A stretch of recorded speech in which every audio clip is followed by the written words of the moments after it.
السلام عليكم ورحمة الله تعالى وبركاته. أصحابتي قارئة أحمد joogtaan aad baan islaamay walaalkan Cabdiraxmaan channel-ka naga daawanaysan oo TV maal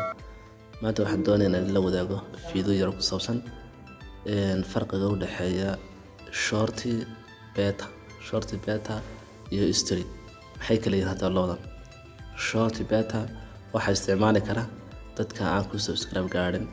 ama ha gaadhaan ama ha ka sareeyaan ama ha ka hooseeyaan cidna uma xadidana wuxuu shaqeeyaa sidii statistics oo kale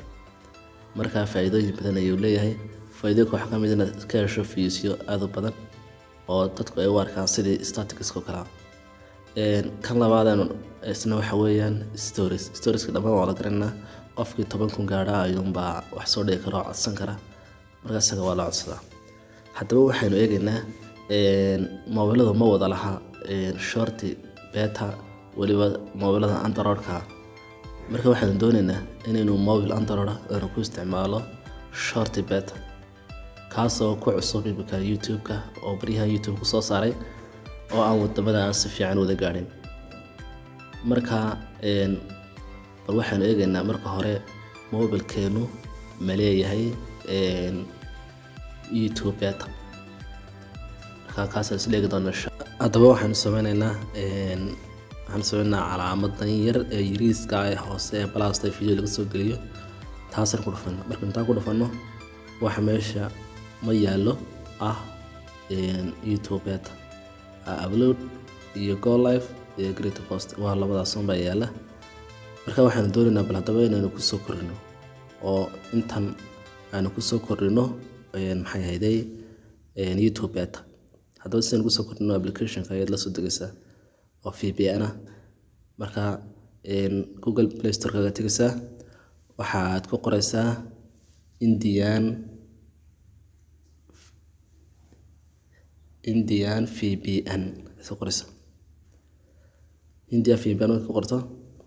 hoos baad tagaysaa waxaad ka dooranaysaa kan free-ga get free Indian VPN ba ku qoran kaas la soo degaysaa kadib mobilkaaga ayaad ku shubanaysaa. Marka aad mobilkaaga aad ku shubato aad application-ka aad soo kicisatay aad ku dhufato wajigan oo kale ayuu kugu soo baxayaa marka sidan oo kale ayuu ku soo dhagayaa marka halka ugu hooseysa connect ku qoran tahay Indian VPN baad ku dhufanaysaa. Kadib marka aad ka ku dhufato oo sidan oo kale goobada waqti ku bilaabo 1 saac oo kala tusaalahan aad aragtay inuu bilaabay waynu iskaga baxaynaa. Marka waxaan ku noqonaynaa bal YouTube ku noqonaynaa in wax ku soo kordheen iyo in kale calaamadda YouTube-ka ayaynu tagaynaa kadibna calaamadda yareed ee hoose blasta ahayd markaynu muuqaal soo galno ku dhufanaa hadda create short baa ku qoran waad arkaysaa malaha create short taasoo ku soo beertay. Marka waxaan doonaynaa inaan muuqaal soo galno insha Allah marka muuqaalada ku jira markaad soo galno tusaalahan muuqaal baad soo galinaysaa wuxuu doonaa hada muuqaalka hadda fiisko doonaysaa baad marka inuu kan baynu dooranaynaa kadib marka aynu kan doorano next baad doonaysaa sidan oo kale sida cariga create title baan soo title-kii baad u sameynaysaa title marka aad tiraahdo waxa kale oo aad sameynaysaa iyadana halkan hoose ay ku qoran tahay public macnaha public waxa weeyaan dadka oo dhan ha wada arkaan. Marka halkan public waad ka bedelaysaa oo unlisted badanaysaa highly screening oo YouTube-ka codka kugu dhacaya oo video gaaban soddon daqiiqo video gad meesha gelinaysaa